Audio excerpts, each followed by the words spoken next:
बात आज हम डायरी के पन्ने पार्ट 1 में जीवन परिचय और एन फ्रैंक की डायरी से संबंधित पृष्ठभूमि आपको समझा दी गई थी।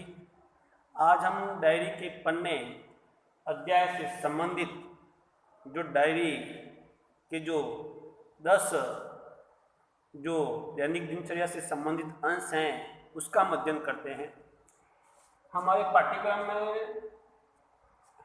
जो पहला डायरी का जो अंश है बुधवार 8 जुलाई 1942 को लिखा गया था।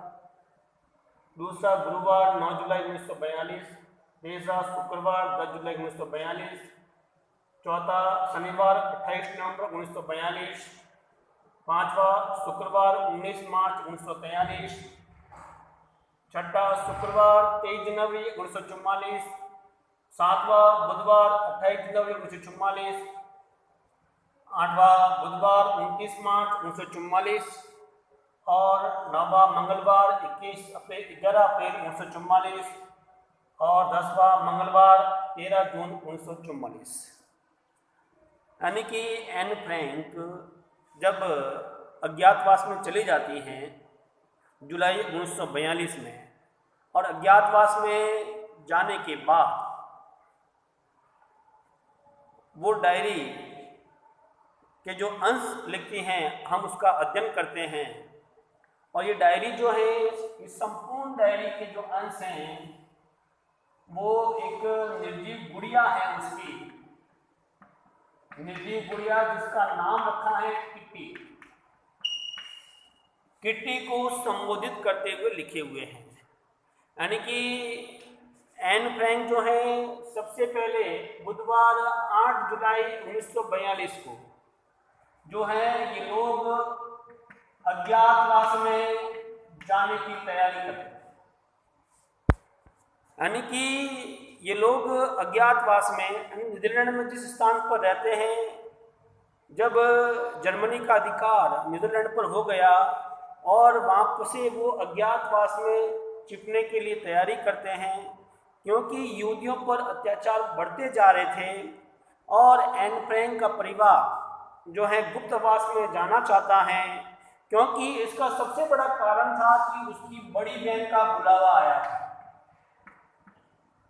उसकी बड़ी बहन मार्गरेट का बुलावा आया था। इस कारण से ये परिवार जो है अपनी योजना से पूर्व ही अज्ञातवास में जाना चाहता है। और ये लोग अज्ञातवास में जाने से पूर्व एक बैग में, थैले में सारे कपड़े भरते हैं और सारी पोशाकें उसमें डालते हैं, और एन और वानदान परिवार जो है गुप्त स्थान पर जाने की योजना बनाते हैं। अब ये तो है बुधवार की डायरी में।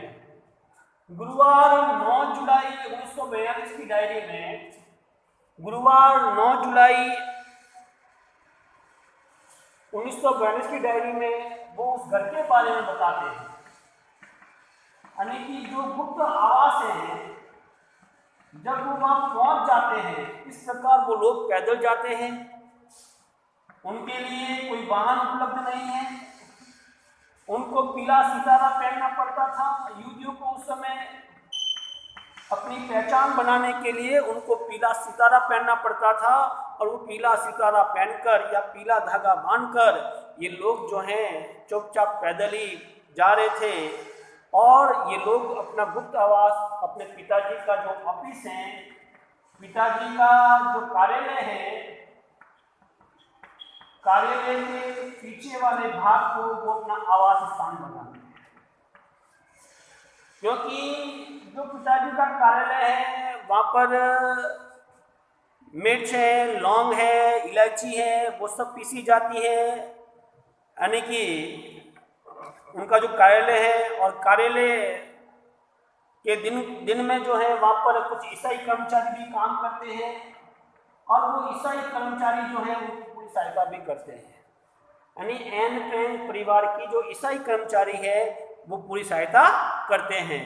और एक छोटा सा कमरा, उसी में एक बैंक ऑफिस भी बना हुआ है जिसमें मिस्टर कुगलर और वानदान बैठते हैं, और एक तंग गलियारा है, और नीचे की सीढ़ियों वाले गलियारों से दूसरी मंजिल की ओर जब हम जाते हैं तो जो गली में खुलता है वो है एन फ्रैंक का परिवार उसी में रहता है। जो गली की तरफ खुलता है, जो आगे की तरफ जो पोर्शन होता है, वहाँ पर कांच पे बड़े अक्षर में लिखा होता है कार्यालय। ये हो गई 2 डायरी। अब हम बात करते हैं शुक्रवार, तीसरी डायरी की बात करते हैं शुक्रवार की। शुक्रवार 10 जुलाई, यानी कि वो लोग घर को किस प्रकार व्यवस्थित करते हैं। शुक्रवार 10 जुलाई 1942 की बात करते हैं कि घर को किस प्रकार व्यवस्थित करना है।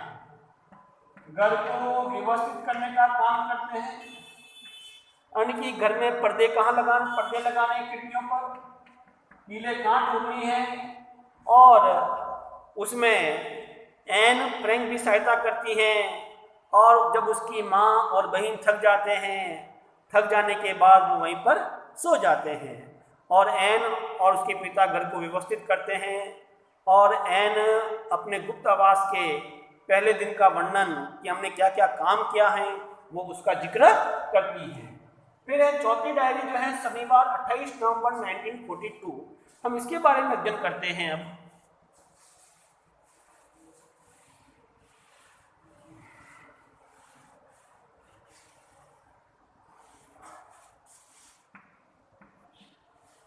यानी कि 28 नवंबर 1942,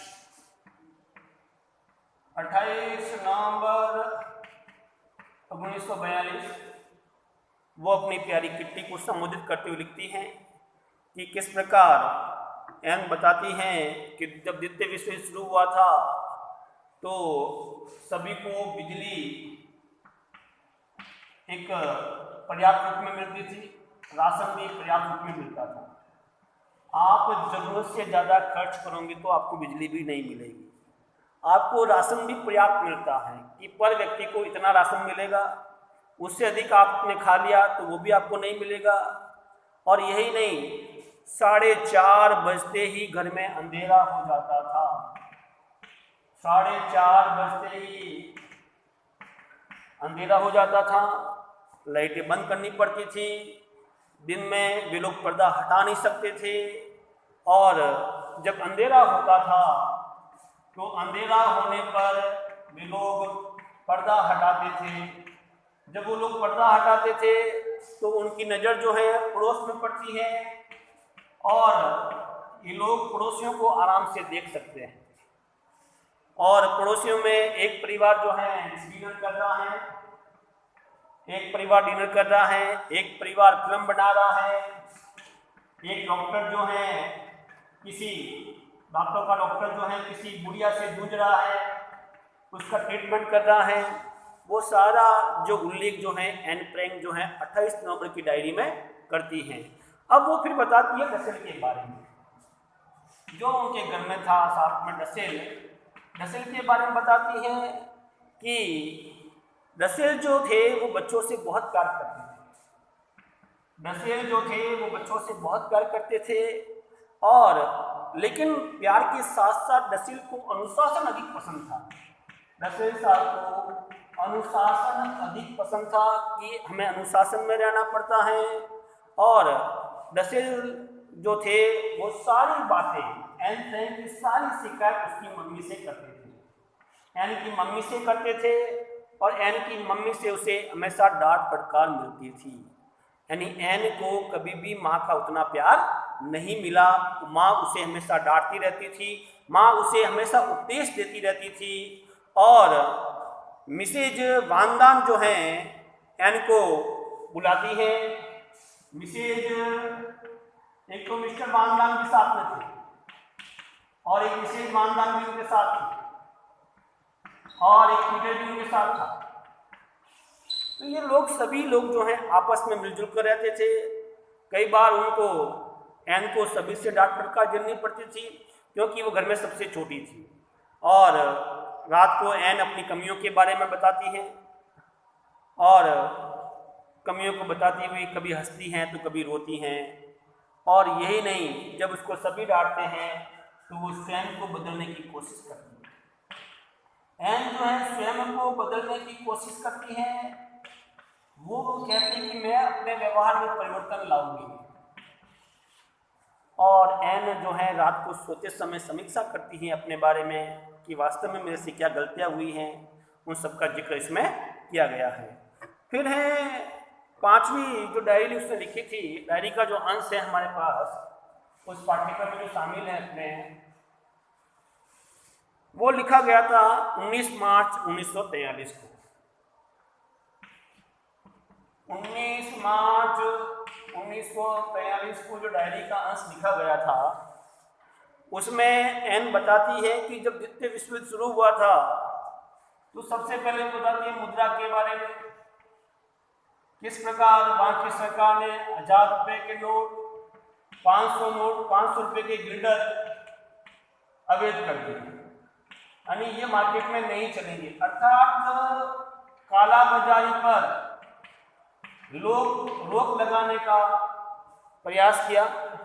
जब लोगों के पास इतनी बड़ी रकम नहीं होगी और लोगों को अगर किसी के पास इतनी बड़ी रकम है, 1000 का नोट है, 500 का नोट है, कहाँ से आया है वो सब बताना पड़ेगा।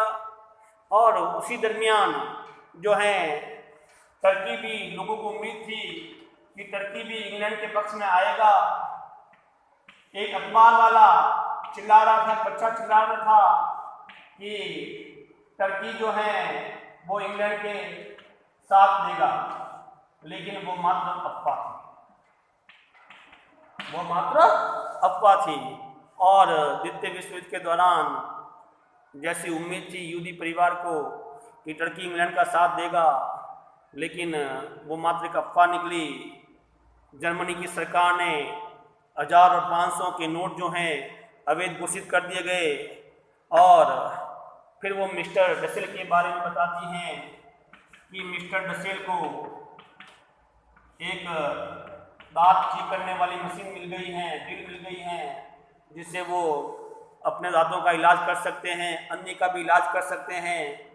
एन भी उनसे दांतों का चेकअप करवा सकती हैं। और घर के कायदे कानून में मिस्टर डसेल जो है बहुत आलसी थे, यानी घर के कामकाज में डसेल जो हैं बहुत ही बड़े आलसी थे। इस तरह से वो एन फ्रैंक जो है मुद्रा के बारे में बताती हैं, टर्की के बारे में बताती हैं, डसेल के बारे में बताती हैं। और फिर वो बताती है कि उसमें किस प्रकार जर्मनी का तानाशाह हिटलर अपने सैनिकों से बातचीत करता है, रेडियो के माध्यम से संवाद करता है। और यही नहीं, वो प्रत्यक्ष भी कई बार वो सैनिकों से बातचीत करता है प्रत्यक्ष जाकर, और सैनिकों का हौसला अफजाई करता है और घायल सैनिकों से बातचीत करता है।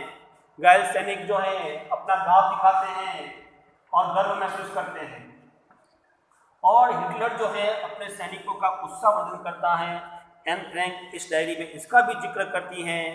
और एन फ्रैंक इस डायरी के अंत में वो ये बताती है कि एन जो है बताती है कि डसेल का साबुन, क्योंकि द्वितीय विश्व युद्ध में आपको महीने में एक साबुन ही मिलता था और एक साबुन आपको महीने में यूज करना था, तो एन का पैर जो है डसेल के साबुन पर लग गया और डसेल का साबुन जो है नष्ट हो गया। तो इस तरह से डसेल साहब कहते हैं कि आपके पिताजी को भरपाई करनी पड़ेगी। वो सारा जिक्र जो है वो करती हैं। और उस समय बहुत घटिया साबुन मिलता था द्वितीय विश्व युद्ध में, ये सारी चीज़ें बताती हैं। अब इस डायरी का जो छठा अंश है वो है शुक्रवार 23 जनवरी 1944 का है।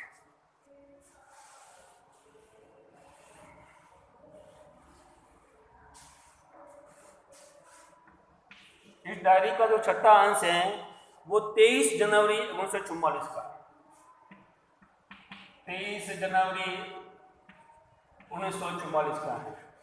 23 जनवरी 1944 एन फ्रैंक की रुचि किसमें होती है वो उसके बारे में बताती हैं कि उसकी रुचि जो है वंशावली के प्रति अधिक होती है। और एन फ्रैंक जो है उसकी रुचि जो है वो फिल्म पत्रिका पढ़ने में अधिक होती है। सभी लोग जब फिल्म देखने, कुछ लोग तो फिल्म देखने जाते हैं जो ईसाई कर्मचारी जो काम करते हैं फिल्म देखते हैं, जब जिक्र करते हैं तो एन जो है पहले ही सारी स्टोरी बता देती है, क्योंकि वो फिल्म पत्रिका पढ़ने में उसकी रुचि अधिक होती है। और बैब जो है शनिवार को अपने बॉयफ्रेंड के साथ फिल्म देखने जाती हैं, वो बताना चाहती है कि फिल्म में क्या क्या है, इससे पहले ही एन सब बता देती हैं। और एन जो है इस डायरी में अपनी केस सज्जा के बारे में बताती हैं कि किस प्रकार वो अपने केसों की बनावट करती हैं। कब लोग कहते हैं, उसके परिवार में रहने वाले अन्य लोग कहते हैं कि तू किसी की नकल कर रही है, और वो फिर थोड़े समय बाद वापस अपने केस बदल देती हैं और फिर और केस बदल देती है, कभी गुमराह ले कभी कैसे, वो अपने केस बदलती रहती हैं। और एन जो है, एन की जो स्टाइल है, हेयर स्टाइल है, उसका सभी लोग मजाक उड़ाते हैं। ये इस डायरी में सारा जिक्र हुआ है। फिर उसका 7वां जो अंश है,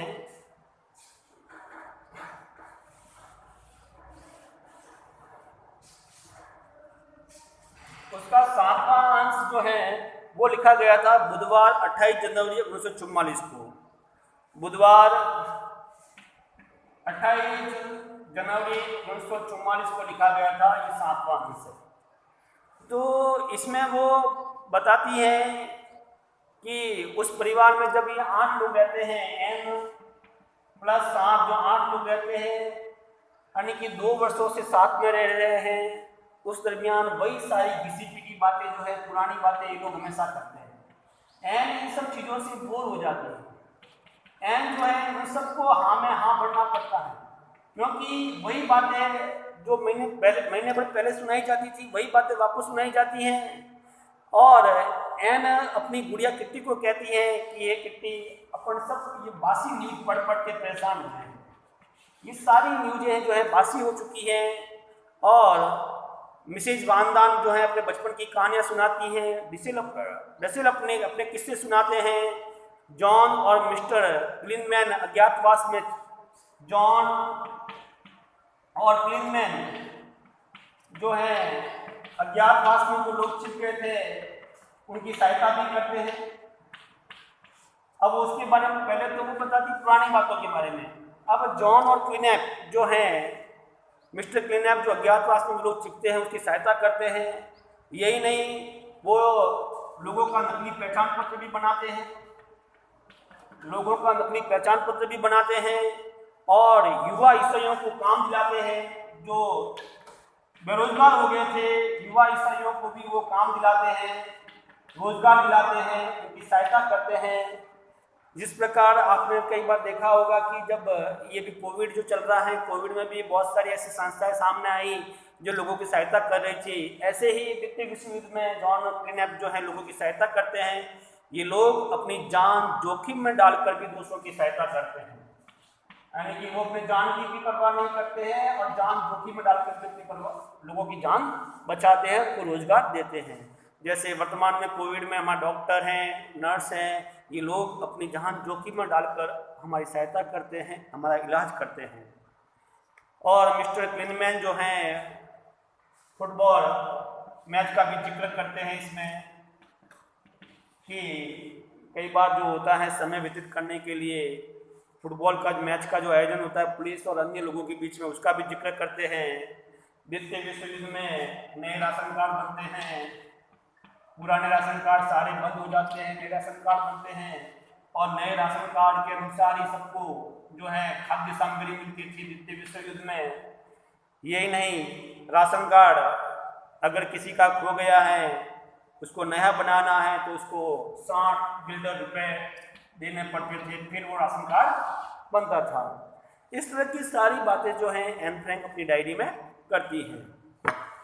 इस डायरी का जो 8वां जो अंश है, 8वां अंश जो है बुधवार 29 मार्च 1944 को लिखा गया था।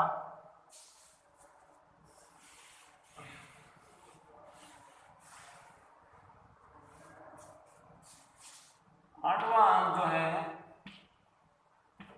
बुधवार को लिखा गया था 29 मार्च 1944 को।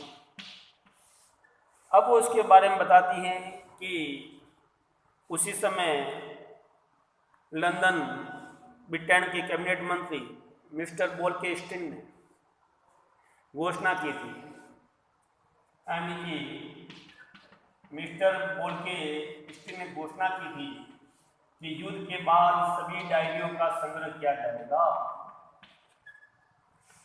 जिन जिन लोगों ने डायरिया लिखी हैं, जिन जिन लोगों ने युद्ध के बारे में लिखा है, उन सभी का संग्रह किया जाएगा। और एन फ्रैंक को भी उस समय जिज्ञासा थी कि वह भी अपनी डायरी को छपवाएगी, वह भी अपनी डायरी को बताएगी कि यहूदियों को अज्ञातवास में किस प्रकार के कष्ट झेलने पड़े, अज्ञातवास में किस प्रकार के कष्ट झेलने पड़े, वो सारी बातें का जिक्र करती हैं। और फिर एन फ्रैंक बताती हैं कि किस प्रकार ब्रिटिश वायुसेना जो है किस प्रकार बम गिरा रही थी। जब वो बम गिरते थे तो उनके मकान जो हैं पत्ते की तरह कांपते थे, थर थर कांपते थे। और ब्रिटिश वायुसेना 350 विमानों के साथ 550 गोला टन बारूद जो हैं वो जर्मनी पर बरसाया गया था। इस तरह से, और जब वो गोला बारूद बरसता था तो उनके घर जो हैं पत्तों की तरह कांपते थे। यही नहीं, द्वितीय विश्व युद्ध में लोगों को सामान के लिए लाइन में लगना पड़ता था, और युद्ध में जो है द्वितीय विश्व युद्ध के दौरान जो है बहुत अधिक चोरियां बढ़ गई थी। आप किसी पर विश्वास नहीं कर सकते थे। अगर आप मार्केट में स्कूटर लेकर गए हो, आप कार लेकर गए हो, तो पीछे से गायब।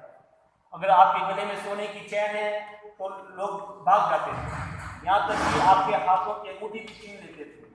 ये हालात थे द्वितीय विश्व युद्ध में, क्योंकि लोग अपना पेट भरने के लिए क्या से क्या नहीं करते थे। डचों की नैतिकता जो है समाप्त हो गई थी। डचों की नैतिकता जो है वो लगभग समाप्त हो गई थी। लोग बुरा से बुरा काम कर रहे थे, और युद्ध जो है एक आपदा के रूप में होता है। और यही नहीं, लोग जो हैं पुराने कपड़े ले जा रहे थे, पुराने जूते ले जा रहे थे। आपने कई जूते खोल दिए, जूते पीछे से गायब हो रहे थे। सरकारी लोगों पर हमले बढ़ते जा रहे थे। पुलिस और खाद्य विभाग सब पर नजर रख रहे थे, और कई बार उन लोगों के खिलाफ कार्रवाई भी कर रहे थे, लेकिन कई बार उन पर हमले भी हो रहे थे। इस तरह से द्वितीय विश्व युद्ध में बहुत अधिक चोरियां बढ़ गई थी। इसलिए युद्ध करना आसान है, लेकिन युद्ध के बाद जो परिस्थितियां बनती हैं उसको संभालना बहुत मुश्किल होता है। अब हम अगली डायरी का जो अंश है 9वां, उसका हम जिक्र करते हैं।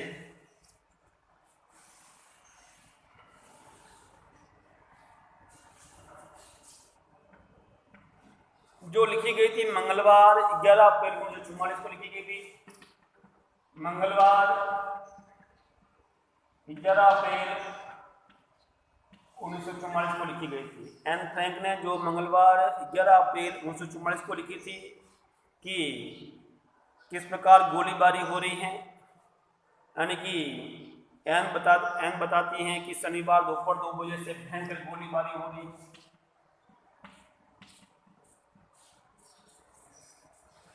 और रविवार दोपहर को वो पीटर से मिलना चाहती थी, लेकिन पीटर जो है उसे 4:30 बजे मिलता है। पीटर जो है एन फ्रैंक से जो है एक दोस्त की तरह प्यार करता है। ये दोनों में अच्छी खासी दोस्ती थी, और दोनों बात करते हैं। बात करते हुए दोनों संगीत सुनते हैं, और संगीत सुनते हुए उनको 7 बज जाते हैं, मालूम नहीं चलता ये दोनों। और दोनों मिलकर जो हैं डसेल को परेशान भी करते हैं। ये दोनों मिलकर डसेल को परेशान करते हैं, और डसेल को परेशान करने के लिए 2 ब्रश जो है उनके बिस्तर में भी घुसा देते हैं। यहाँ तक कि उनका कुशन तकिया भी वो ले आते हैं, और डसेल साहब को परेशान करने की लोग कोशिश करते हैं। और उसी रात पूरा परिवार एन फ्रैंक और ये सभी 8 लोग भयंकर टेंशन में आ गए, क्योंकि उसी रात जो है सेंधमारी हुई थी। सेंधमारी जो थी कि पीटर ने बताया, पीटर ने एन के पापा को बताया कि अंकल बाहर आइए, मुझे कुछ इंग्लिश के सेंटेंस समझने हैं। लेकिन पापा और पीटर ने जब बातचीत की तो एन को लगा कि दाल में कुछ काला है, दाल में कुछ काला है। और रात को चोर जो हैं सेंधमारी कर रहे थे, उस गोदाम में चोरी करने आए थे। तो एन फ्रैंक के परिवार और खानदान संपत्ति ने समझा कि पुलिस आ गई है, अब पुलिस उनको पकड़ कर ले जाएगी। यानी कि इस सेंधमारी से वो इतने भयभीत हो गए थे कि वो कुछ भी नहीं कर सके। और फिर जब उनको मालूम हो गया कि चोर आए हैं, सेंधमारी करने आए हैं, चोरी करने आए हैं, तो जो हैं फिर ये सभी लोग जो हैं, उनमें से एक व्यक्ति जो है चिल्लाता है, कहता है पुलिस। तब वो चोर जो हैं भाग जाते हैं, वहाँ से चले जाते हैं। लेकिन चोर वापस आते हैं क्योंकि एक दरवाजे का पट्टा जो है टूट गया था, फिर वापस कुल्हाड़ी से जमाते हैं, फिर बंद हो जाते हैं और फिर ये 8 लोग वापस ऊपर आ जाते हैं। इस तरह से चोर भाग जाते हैं। अब इस डायरी का जो अंतिम अंश है परीक्षा की दृष्टि से बहुत इम्पोर्टेंट है। परीक्षा में सारे प्रश्न इसी अंश से पूछे जाते हैं। अब तक हमने जितने पढ़े हैं उनमें से प्रश्न बनता नहीं है, सारे प्रश्न जो हैं अंतिम अंश से बनते हैं, जो बहुत ही इम्पोर्टेंट है।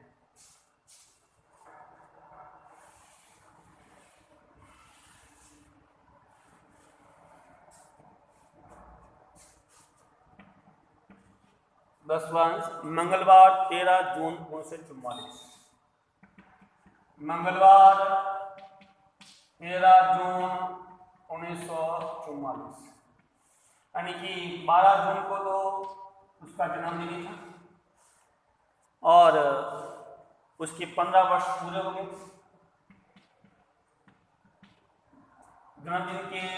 जन्मदिन में उसको बहुत सारे उपहार मिले। उसको पीटर से भी अपेक्षा थी कि पीटर भी कुछ देगा, लेकिन द्वितीय विश्व युद्ध के हालात ऐसे थे कि बाहर जाना मुश्किल था। वह बताती हैं, चर्चिल के बारे में बताती हैं इस डायरी में कि चर्चिल जो हैं किस प्रकार उन फ्रांसीसी गांवों में जाते हैं, जो ब्रिटिश सेना से मुक्त हो गए थे। क्योंकि चर्चिल जो है उसमें डर, किसी प्रकार का डर नहीं था, वो डर को कुछ मानते भी नहीं थे। क्योंकि चर्चिल को एन फ्रैंक जो है जन्मजात बहादुर मानती हैं। और उधर हॉलैंडवासी ये चाहते थे कि इंग्लैंड हमारी सहायता तो करे, लेकिन युद्ध से आज़ादी के बाद तुरंत वहां से चला जाए। यानी कि ये लोग जो ऐसा सोचते थे वो मूर्ख थे। एक तरफ तो इंग्लैंड जो है हॉलैंड की सहायता कर रहा है, हॉलैंड को द्वितीय विश्व युद्ध से मुक्त कर रहा है, द्वितीय विश्व युद्ध से यानी जर्मनी से मुक्ति दिलाना चाहता है इंग्लैंड जो है। लेकिन कुछ लोगों की सोच ही अलग थी।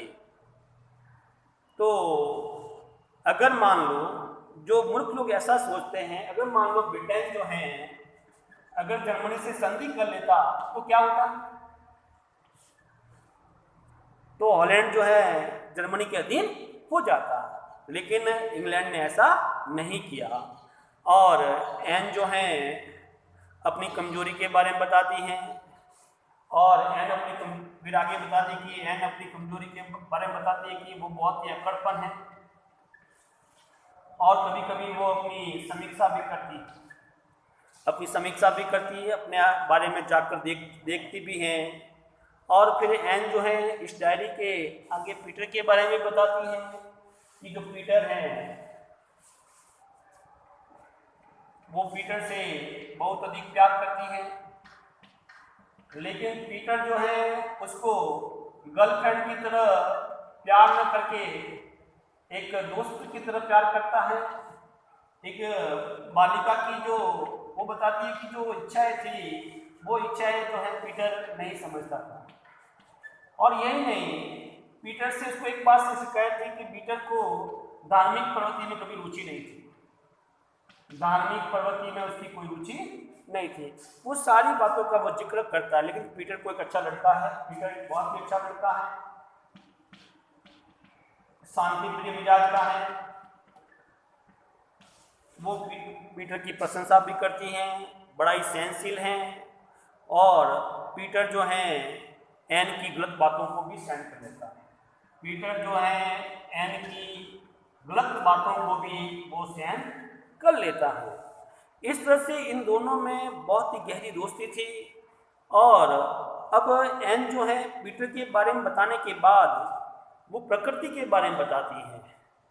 कई बार एग्जाम में प्रश्न पूछा जाता है प्रकृति के बारे में, एन का प्रकृति के बारे में कई बार प्रश्न पूछा जाता है। तो अब एन इसी डायरी में अपने प्रकृति के प्रति प्रेम, क्योंकि प्रकृति किसी प्रकार का भेदभाव नहीं करती है। पहली बात तो स्पष्ट है कि प्रकृति किसी प्रकार का भेदभाव नहीं करती है कि कौन अमीर है और कौन गरीब है, कौन अमीर है कौन गरीब है, वो किसी प्रकार का भेदभाव नहीं करती है। एन जो है बहुत दिनों तक बाहर निकली नहीं थी, वो प्रकृति का आनंद लेना चाहती थी।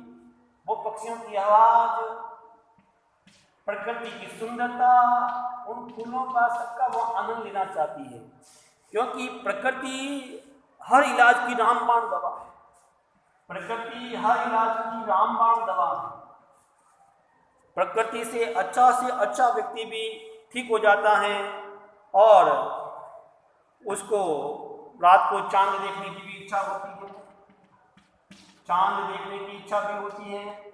लेकिन जब चांदनी रात होती है तब उनको अपने घर के पर्दे बंद करने पड़ते हैं, कहीं मालूम नहीं हो जाए कि ये जो है यहूदी परिवार वहाँ पर छिपा हुआ है।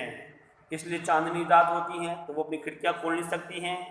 एक दिन बरसात के समय जब बरसात हुई तो उसने अपनी खिड़की खोली और उस प्रकृति का आनंद लिया कि किस प्रकार स्वतंत्रता कैसी होती है, प्रकृति का वो आनंद लेती हैं।